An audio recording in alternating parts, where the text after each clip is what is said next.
Vijayawada call money case కీలక మలుపులు తిరుగుతోంది. ఈ అక్రమ దందాకు అధికార పార్టీ నేతల అండదండలు పుష్కలంగా ఉన్నట్లు తెలుస్తోంది. మరోవైపు తన భర్తను టాస్క్ ఫోర్స్ పోలీసులు అక్రమంగా నిర్బంధించారంటూ యలమంచిలి రాము భార్య కోర్టులో పిటిషన్ దాఖలు చేసింది. దీనిపై పూర్తి వివరాలు మా కరెస్పాండెంట్ రవీందర్ అందిస్తారు. రవీందర్, చెప్పండి, ఈ పిటిషన్ కి సంబంధించి మీ దగ్గర ఉన్న అప్డేట్స్ ఏంటి? ఖచ్చితంగా ఈ వ్యవహారంలో తన భర్తకు ఎలాంటి ప్రమేయం లేనప్పటికీ కావాలని కొంతమంది అధికార పార్టీ సంబంధించిన నాయకులు తన భర్తను ఇరికిస్తున్నారు. ఆ కారణంగానే పోలీసులు రాత్రి తన భర్తను ఎత్తుకెళ్లారంటూ శ్రీరామ్ భార్య కోర్టులో పిటిషన్ దాఖలు చేసి తన భర్తను పోలీసులు అక్రమ చెర నుంచి విడుదల చేయాలంటూ కూడా కోరడం జరిగింది. సో మొత్తంగా అయితే ఈ వ్యవహారం మీద టాస్క్ ఫోర్స్ పోలీసులు కూడా స్పందించారు.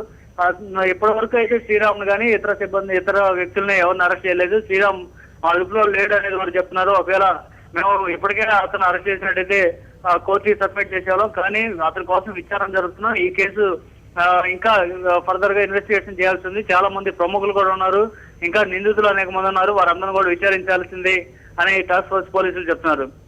మొత్తంగా చూస్తే ఇప్పుడు శ్రీరామ్ భార్య మాత్రం కోర్టుకు వెళ్లడం వెనక తెలుగుదేశం పార్టీకి సంబంధించిన ప్రముఖులు ఉన్నారనేది చాలా స్పష్టంగా అర్థమవుతుంది. ఎందుకంటే శ్రీరామ్ నోరు విప్పితే కనుక తెలుగుదేశం పార్టీకి సంబంధించిన 3 ఎమ్మెల్యేలు, 2 ఎమ్మెల్సీలతో పాటు ఇంకా మరికొంతమంది ప్రజాప్రతినిధుల పేర్లు వెల్లడయ్యే అవకాశం కనిపిస్తుంది. వారి భాగవతం అంతా కూడా వెల్లడయ్యే అవకాశం కనిపిస్తుంది. సో ముందుగా శ్రీరామ్ ను పోలీసులు చర్చించి బయటికి తీసుకొచ్చే కార్యక్రమంలో భాగంగానే అతని భార్యతో కోర్టులో పిటిషన్ వేసినట్టుగా కనిపిస్తుంది.